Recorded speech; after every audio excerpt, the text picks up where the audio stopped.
Après vous avoir fait plusieurs vidéos sur la plateforme Makerist qui propose la vente de patrons, entre autres, et vous avoir déclaré à plusieurs reprises mon amour absolu pour la marque de patron qui s'appelle l'usine à bulles, j'ai décidé de vous présenter le premier patron de la marque que j'ai acheté, qui est le Sweet Aya. Donc le Sweet Aya, c'est un sweat qui est noté niveau 2 sur 5. Donc qui est censé être assez facile à coudre. C'est un sweat qui est assez long, qui recouvre les fesses, qui est assez large et qui est à la fois très saillant.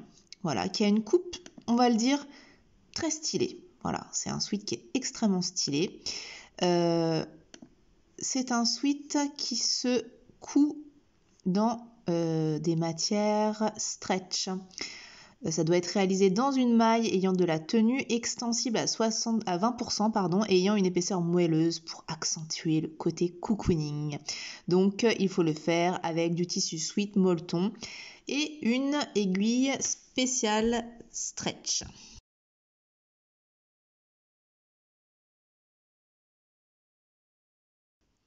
Alors au niveau du patron, on constate sur le plan de coupe qu'on a tout de même pas mal de pièces, notamment pour un patron qui finalement est coté d'une difficulté de 2 sur 5.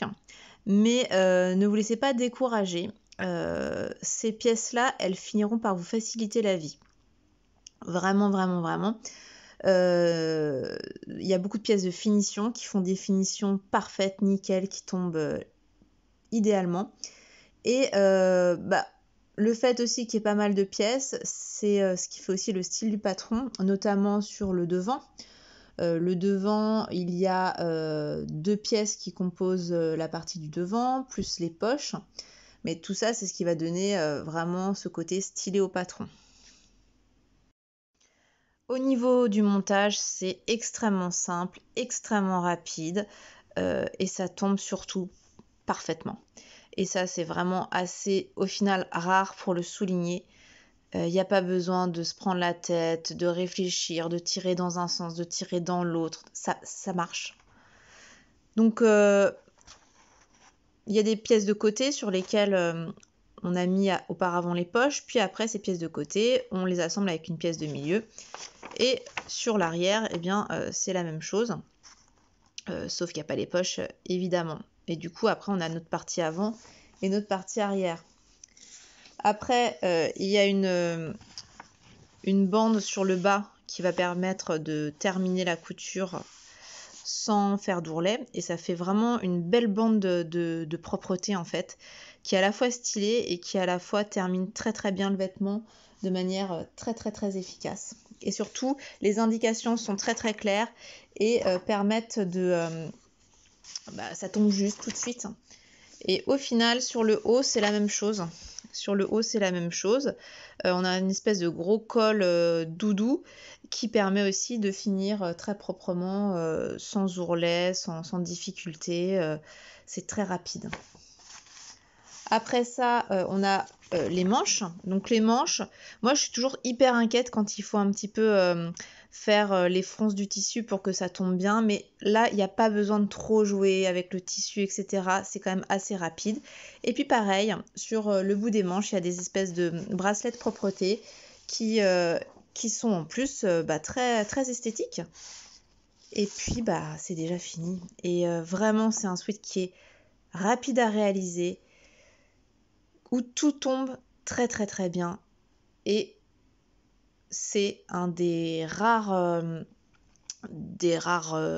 vêtements qu'on peut faire 100% à la surjeteuse. Alors peut-être que pour certaines ce sera moins intéressant, mais pour ceux qui ont une surjeteuse, on peut ne pas sortir sa machine à coudre pour coudre ce sweat.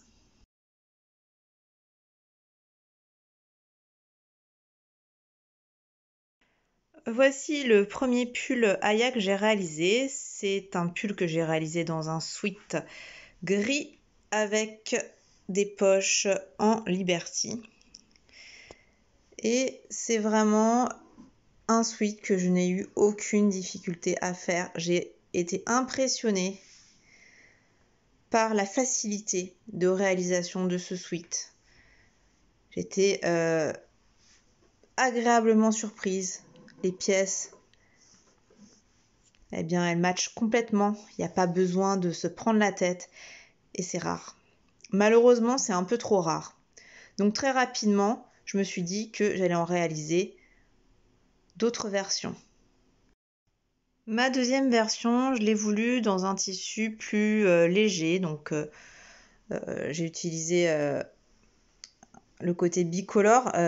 Ça, c'est vraiment hyper intéressant dans ce modèle, c'est qu'on peut vraiment jouer avec ça vu qu'il y a plusieurs pièces. Donc j'ai pris un tissu beaucoup plus léger. Je voulais en faire un espèce de t-shirt tunique en fait. Voilà. Et donc comme je voulais le porter à la mi-saison, j'ai pas fait le gros col. Donc j'ai fait la même technique, sauf qu'au lieu d'avoir une grande hauteur, j'ai diminué très très fortement la hauteur. Donc ça fait une espèce de bande de propreté. Alors ce que j'ai pas dit dans le premier modèle, peut-être la seule modification que j'ai faite, c'est que normalement il y a une espèce de j'ai envie de dire de petit biais qui est proposé dans le modèle. Moi j'ai doublé les poches. Bon, déjà parce que je trouve ça plus joli et aussi parce que j'ai trouvé ça plus simple à réaliser. Pour ma troisième version de Aya, j'ai gardé exactement le même principe que pour ma deuxième version, mais je dois dire que celle-là remporte particulièrement les suffrages. C'est grâce au tissu, bien sûr. Un tissu vraiment de très très bonne qualité, avec un imprimé très sympa. Enfin, après, on aime ou on n'aime pas, c'est très particulier, mais bon. En tout cas, ça attire vraiment l'attention de manière positive en général.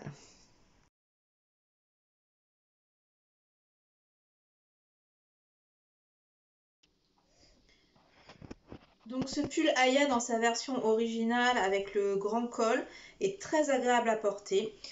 Son style fait qu'il est super avec un jean ou un leggings pour une tenue vraiment décontractée et à la fois quand même assez fashion. Donc ça c'est toujours agréable.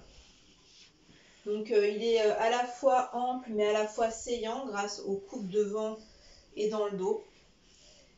Et c'est un pull que je porte énormément. Hier encore, je l'avais au travail. Donc ça, c'est la version un petit peu plus mi-saison, un peu plus légère. Tout aussi sympa à porter, toujours avec un jean, un legging. Avec ce jeu de couleurs, ça c'est vraiment un modèle. Au début, on se dit il y a beaucoup de pièces, ça va être long. Mais le nombre de pièces fait que c'est aussi des belles pièces de finition qui permettent d'avoir des belles finitions. Et ce nombre de pièces permet aussi de jouer avec les couleurs, d'être un petit peu plus créatif.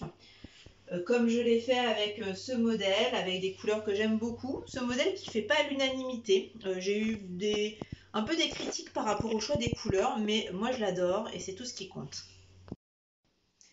Alors, version mi-saison toujours, avec un choix de tissu plutôt original, qui bizarrement plaît beaucoup, interpelle beaucoup, mais de manière positive. Contrairement à ma précédente version, qui est pour moi plutôt sobre, mais qui interpelle plutôt de manière négative. Donc là, c'est des tissus, le bleu et le poisson, c'est des tissus que j'avais commandés sur le site internet tissu.net. Et ce pêche, c'est un tissu que j'ai acheté chez Cultura. Donc voilà, un rendu sympa,